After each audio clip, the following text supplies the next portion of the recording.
Well, good evening, friends. Mark Holmes here, and as always, I want to thank you all for watching, commenting, subscribing, and being part of the Joe Boo Sports Report. Without you guys, this literally, and I mean literally, does not work. So, it is Tuesday night. We actually have some interesting news that the finalists for the Hall of Fame a list is announced. Yes? What? I know one of the guys is on the list. Who? Drew Pearson. Well, that's actually this is not the same list though. He's actually already really in. He's already in. That's what I say, but he's he's on the list. Well, yeah, he'll be an inductee. But on the list actually is another former Cowboy that a lot of you probably didn't think about. What? Might have 4. Well, kind of, sort of, because it's Zach Thomas. I don't know who that is. Zach Thomas, who was really a Miami Dolphin. Zach Thomas, who married Taylor's, who was a Hall of Famer, sister. He was a 5'10" linebacker. He might go in as a Dolphin. Well, he will go in as a Dolphin. He only played the Cowboys in 2008, one season, 85 tackles in 16 games. What? 4. Yeah, I mean, technically, that's one of those ones that, yeah, he had a cup of coffee for a season with the Cowboys, and he could, he's a finalist, okay? Now, we'll find out the final, of course,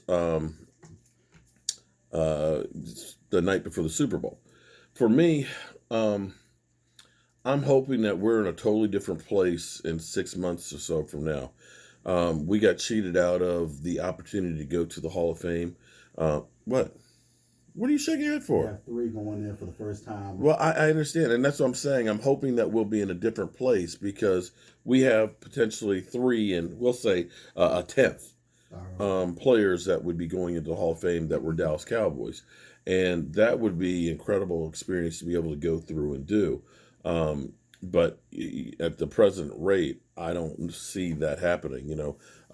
We were talking about, oh man, we'd love to go to the draft, but we're talking about late April, 3 months from now. I don't think that that's going to happen in Cleveland, and it is Cleveland too, by the way. I've been to Cleveland.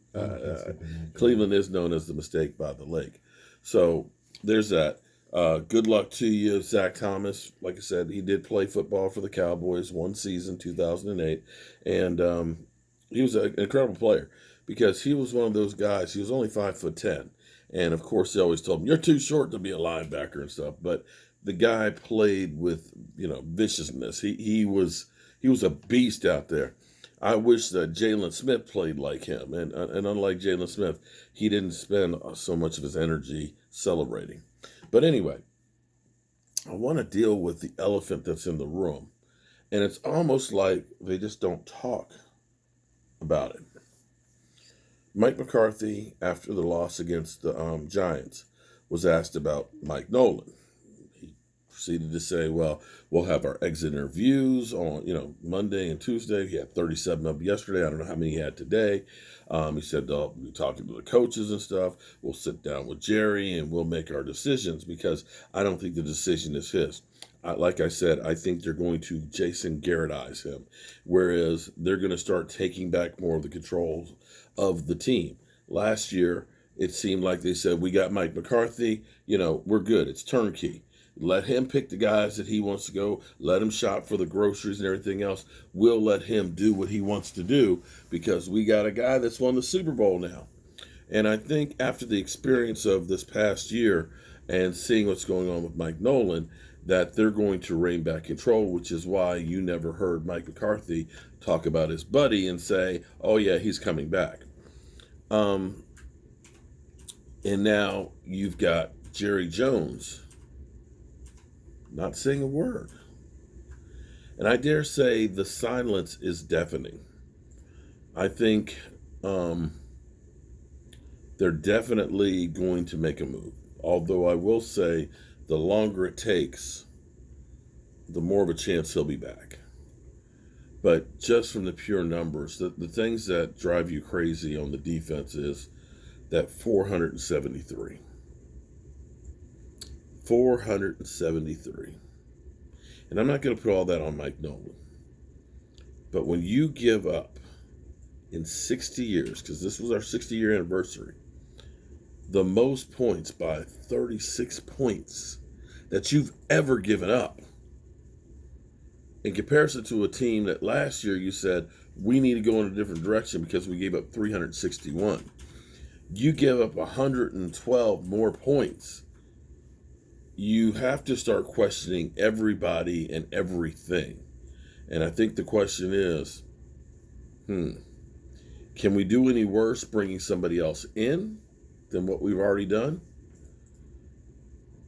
Do we want to try and be this hybrid that we're going to match up, our defense with the opposition's, and try and be too complex?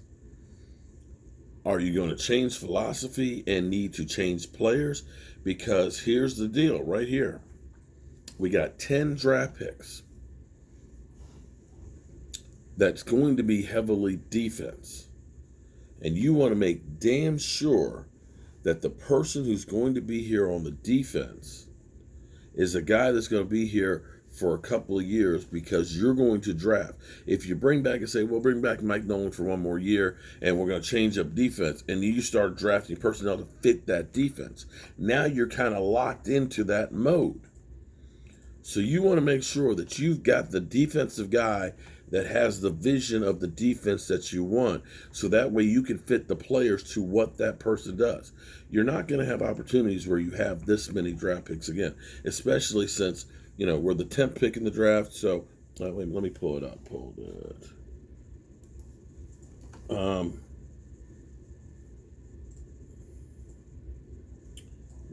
I'm sorry, I should have already had this done. Draft order.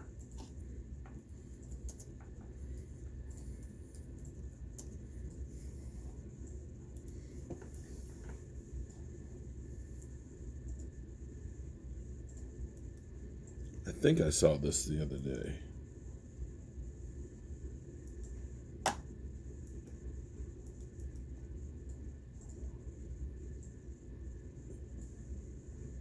Oh no, they only have the first round. I swear I saw one.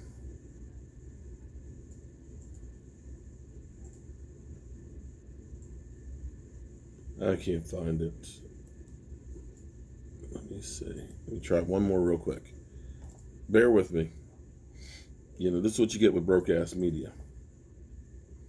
Okay, 10th pick in the first round. Okay, that only has the first round. Okay. All right, I'll find it later and get back to you. But that means we should have the 42nd pick in the second round. And then we should have 74. 74 should be our next one. And then we get one more at the end of the third round. So that should be like 105. So you're talking about 4 picks within the top 110.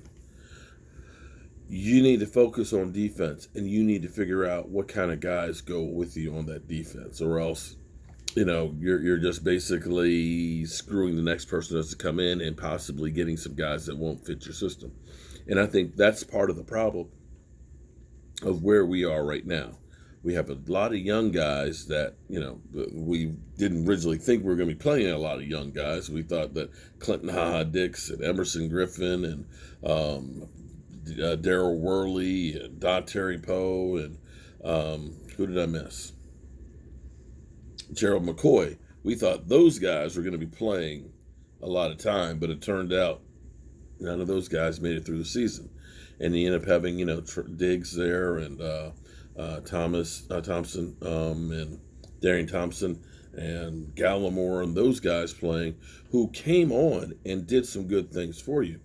But you need to make sure that they're going to fit the type of defense that you want to run. So my thinking is Mike Nolan, the guy nobody's saying anything about. I think that really he's already swimming with the fishes. We just don't know where it is. All right, y'all. I'm going to check with you later. Looks like Michael Anthony Fitness or Reactions. He's hard at work over there. He's got the headphones on.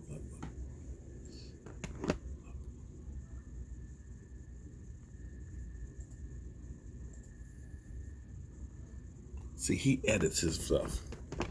I just do it, push send, it's gone. It's gone. All right. I'll see you later.